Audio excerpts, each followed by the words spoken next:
ছোট পর্দার জনপ্রিয় মুখ অলিউল হক রুমি মারা গেছেন। ইন্না লিল্লাহি ওয়া ইন্না ইলাইহি রাজিউন। সোমবার ভোরে রাজধানীর একটি বেসরকারি হাসপাতালে চিকিৎসাধীন অবস্থায় তিনি শেষ নিঃশ্বাস ত্যাগ করেন। অভিনেতা জিয়াউল ফারুক অপূর্ব নিজের ভেরিফাইড ফেসবুক পেজে এক স্ট্যাটাসের মাধ্যমে রুমির মৃত্যুর বিষয়টি নিশ্চিত করেছেন। তিনি লিখেছেন, টেলিভিশন নাটকের জনপ্রিয় মুখ অলিউল হক রুমি ভাই কিছুক্ষণ আগে মারা গেছেন।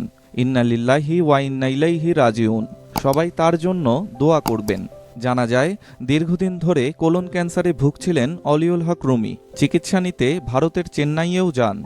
সেখান থেকে ফিরে রাজধানীর একটি হাসপাতালে চিকিৎসা নিচ্ছিলেন তিনি। ১৯৮৮ সালে এখন কৃতদাস নাটকের মাধ্যমে অভিনয়ে যাত্রা শুরু হয় রুমির। পাশাপাশি চলচ্চিত্রেও অভিনয় করেছেন তিনি।